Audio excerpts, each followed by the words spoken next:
नमस्कार रसिक मंडळी. तुम्हाला थकवा जाणवत असेल किंवा मुलांना काही हेल्दी द्यायची असेल तर अतिशय पौष्टिक आणि बिना साखरेचा झटपट होणारा ज्यूस. सकाळी नाश्त्याच्या वेळेला एक ग्लास जरी पिऊन गेलं ना, दिवसभर उत्साह राहतो, भरपूर एनर्जी असते. चला तर मग डायरेक्ट आपण रेसिपीला सुरुवातच करूया. अर्धा किलो ओला खजूर घेऊन एक पाण्याने स्वच्छ धुवून घेतल्यानंतर दुसऱ्या पाण्यामध्ये त्याला भिजवून ठेवायचा 3 तास. खूप नरम होतो, म्हणजे आपण हाताने कुस्करला तरी कुस्करून निघतो आणि त्याच्यातल्या जे बिया असतात त्या बिया सगळ्या काढून टाकायच्या. हाताने कुस्करून किंवा फोकच्या साहाय्याने अशा प्रकारे मॅश करून घ्यायचे. चांगले मॅश झाल्यानंतर चेक करून घ्यायचे, एखादी अर्धी बी आहे की नाही, असेल तर काढून टाकायची. आता याला बाजूला ठेवून देऊया. 6 पिकलेली केळी घ्यायची. याच्याही पेक्षा जास्त पिकलेली केळी असतील तरी चालतील. केळी थंड असतात आणि खजूर गरम असतात, त्यामुळे जेव्हा आपण हे दोन्ही एकत्र करून ज्यूस बनवितो त्यामुळे शरीरासाठी तो संतुलित आणि अतिशय पौष्टिक ठरतो. यामुळे शरीराला पित्ताचा त्रास होत नाही आणि ताकदही मिळते.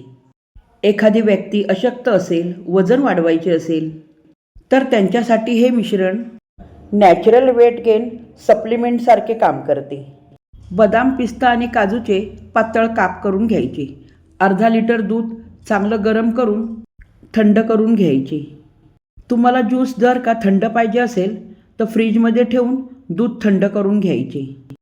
मोठ्या जारमध्ये मॅश केलेली केळी आणि मॅश केलेला खजूर एकत्र करून घालून घ्यायचा. याच्यामध्ये मी साखरेचा वापर अजिबात करणार नाही. खजूर इतके स्वतःच गोड असतात की त्यातूनच या ज्यूसला नॅचरल गोडवा मिळतो, त्यामुळे साखरेची गरजच भासत नाही. बर्फाचे चांगले 5-6 तुकडे घालून अशा प्रकारे छान पेस्ट करून घ्यायची. छान असा ज्यूस बनवून घ्यायचा. केळ आणि खजुराचे मिश्रण दुधामध्ये घालून घेतल्यानंतर जार कितीही हाताने पुसून घेतला तर शिल्लक राहिलेला पदार्थ निघत नाही, तर त्याच्यामध्ये थोडेसे दूध घालून चांगलं हिसळून घ्यायचे. ते दूध भांड्यामध्ये घालून घेतल्यानंतर चांगले मिक्स करून घ्यायचे. छोट्या चमच्याने तर नाही ढवळता येणार, चमचा बाजूलाच ठेवते आणि चांगली मोठी पळी घेऊन चांगले मिक्स करून घेऊया. हा ज्यूस बनविताना फक्त आपण बर्फाचे तुकडेच घालायचे आहे. याच्यामध्ये पाण्याचा जरासुद्धा वापर नाही करायचा. पाहिजे तर त्याच्यामध्ये थोडे दूध अजून तुम्ही ॲड करा, म्हणजे चव चांगली लागेल. पाण्याचा जर का वापर केला तर गोडवा थोडा कमी होईल आणि पातळही होईल, पण हवी तशी चव नाही मिळणार. तसे जर पाहायला गेले, लहान मोठ्या ग्लासचा जर आपण हिशोब जर केला तर 10 ते 15 लोकांसाठी हा ज्यूस बरोबर पुरतो. आणि इथे महत्त्वाचे, इथे मी आईस्क्रीम घेतले आहे. हे ऑप्शन आहे. तुम्हाला जर ज्यूसची चांगली चव अजून दुप्पट पाहिजे असेल तर आईस्क्रीम घ्या, नाहीतर आईस्क्रीम घेऊ नका. नुसतं ज्यूस पिले तरी काही हरकत नाही, तुमच्या आवडीनुसार आहे ते. आता तर गरमी खूप वाढली आहे आणि बाहेरून आल्यावर थकवा पण जाणवतो आणि गरमही खूप झालेलं असतं. तर अशा वेळेला हा थंड आणि आईस्क्रीम टाकून घेतलेला ज्यूस पिल्यानंतर खूप छान वाटते. मनाला अगदी समाधान मिळाल्यासारखं वाटतं.